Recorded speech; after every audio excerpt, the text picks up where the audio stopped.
I've never had any interest in making my own dairy products. Butter, yogurt, sour cream, mozzarella, I really don't see the point. What I get in my local stores makes me perfectly happy.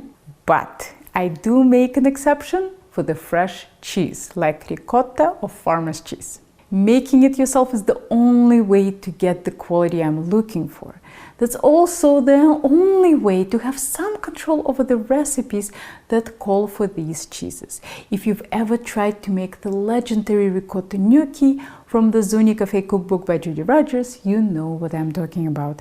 You won't believe how many stories I've heard about people pulling their hair out over this dish, all because their ricotta was completely different from what Judy Rogers used in her restaurant. So today, we'll take matters into our own hands and learn to make fresh cheese. You'll be amazed how easy it is. You won't even need cheesecloth. The basic idea behind ricotta and farmer's cheese is the same. Get the milk to sour, heat it up to curdle it, and then strain to separate the curds from the whey. That's it. Just like no two yogurts are alike, no two farmer's cheeses or ricottas are alike, but these two categories have a lot of overlap. On average, farmer's cheese is more tangy and more grainy than ricotta, but to me that's irrelevant because I don't want to produce something average. I want to produce something wonderful. To me, a wonderful ricotta or farmer's cheese should be slightly tangy with very soft and creamy curds that melt as soon as they hit your mouth. Overall sensation should be of eating something creamy, not something grainy. Most of the ricotta sold in the American supermarkets has the texture of toothpaste. For some reason, many brands want to turn it into a homogenized product and prevent the moisture from oozing out of the curds. To do that, they add gums and stabilizers. The problem with that is that many recipes require you to remove excess moisture from the ricotta by pressing it between paper towels. Unfortunately, that doesn't work on ricotta made with gums. This ricotta holds onto its moisture so well that you can't squeeze it out. The only tasty ricotta that I found in the supermarket is the Calabro brand. It has a nice texture and doesn't use stabilizers, so you can dry it as much as you want. Unfortunately, it's not easy to find in the stores. I also wish it had a bit more tang.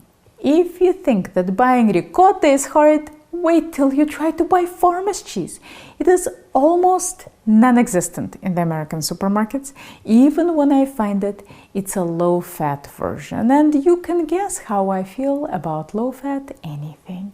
Sure, any Russian store will have a huge selection of farmer's cheese called tvarog in Russian, but some are too dry, some are too wet, and almost all of them are too grainy. Hopefully I've convinced you now that you should make your own. So here's what you'll need. An Instant Pot, a fine mash strainer, whole milk, and kefir. There is a lot of disagreement on how to pronounce this Russian fermented drink in English. In Russian, it's pronounced kefir. According to Merriam-Webster's dictionary, the proper English pronunciation is kefir, but I don't think most English-speaking people got that memo, so they are calling it kefir and kefir. Although kefir is hard to pronounce, it's very easy to buy. Pretty much any American supermarket carries it. Buttermilk is another souring agent commonly used to make fresh cheese, but I preferred the version made with kefir. It produced a nice light tang and the curds that were thick enough not to need a cheesecloth. I can pour it right through the fine mash strainer. This means less stuff to buy and less stuff to wash.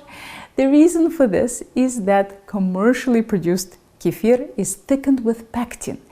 If you use homemade kefir or buttermilk, you'll need to line your sieve with a few layers of cheesecloth not to lose half of your curds. Don't worry if the only kefir option you find is low-fat. We only need a little bit to inoculate our milk with bacteria. The milk will be full fat, so our final product will be pleasantly rich. Getting milk to go sour always makes people nervous. I mean, how do you know that it's the right sort of sour and not spoiled? The easiest way to do it is to control the temperature. That's why I use my Instant Pot for the job. It allows me to keep the temperature somewhere around 90 Fahrenheit, which is great for bacterial growth, and my milk will ferment in about 9 hours. If we grow enough good bacteria from kefir quickly, the bad bacteria will not have a chance to grow.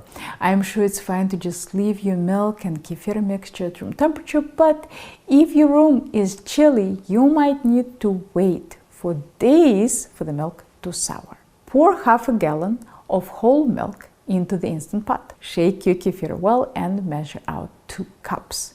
Stir it into the milk. Cover the pot. Set it on the yogurt setting for 9 hours and make sure it's on the setting that says less. If you don't have an Instant Pot but have a sous-vide setup, you can put the milk and kefir into a large jar or pot and set it inside a water bath set to 90 Fahrenheit. In about 9 to 12 hours, you should get the same results I'm getting in the Instant Pot. If you aren't around at the 9-hour mark, don't worry, your milk can wait. I sometimes don't get to it until hours after the cycle finishes, and it's perfectly fine. After this fermentation step, the milk should look like a thin yogurt. Now we need to heat this mixture to separate the curds from the whey. The key to good consistency that is not rubbery or grainy is doing it slowly, evenly, and never ever letting the mixture boil. The best way to do that is in the oven. Preheat your oven to 350 Fahrenheit, cover the Instant Pot insert with foil and place in the middle of the oven for 50 to 60 minutes. When you get between 160 and 180 Fahrenheit in the middle of the pot, you are done. If you see the tiniest simmer bubbles rising to the top, that's fine, but the mixture shouldn't be boiling. You can strain the mixture right away or let it cool to make it easier to handle. Don't worry if a tiny bit of solids go through your fine mesh sieve. If you're using store-bought kefir, you lose very little solids. If some solids get stuck to the bottom of your pot, scrape them out and add to the strainer. It's normal for the mixture to smell very sour when it's hot. After it cools, it will become very mild. The next step requires some patience. In my strainer, it takes 3 hours to get it to finish dripping.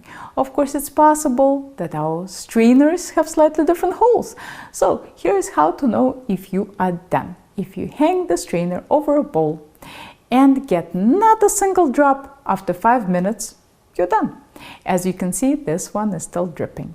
When you're done, get your farmer's cheese into a bowl and keep in the fridge. It will thicken after refrigeration and you'll get a nice thick and creamy texture. For eating straight, this is perfect.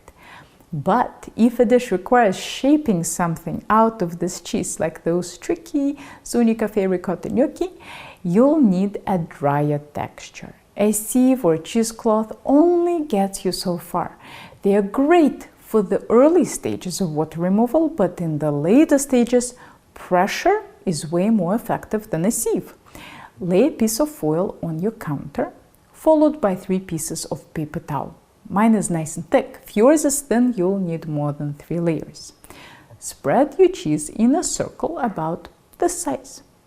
Top with 3 layers of paper towel, foil, and the heaviest pot you've got in your kitchen or some other weight. I find that when this procedure is done immediately after the cheese finishes draining, but before refrigeration, the water comes out very quickly and 5 minutes is all it takes.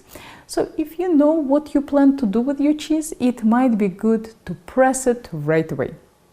Pressing it after it's chilled works too, but might require about 20 minutes. If you haven't chilled the cheese yet, make sure you chill it before working with it. Chilling will help it thicken. Next week, we'll put this farmer's cheese to work to make Russian pan-fried cheesecakes called serniki. This is a very popular breakfast in Russia. If you've never had a cheesecake for breakfast, you don't know what you're missing. Here are more very detailed culinary tutorials for you to check out, and a link to my online classes is in the description below.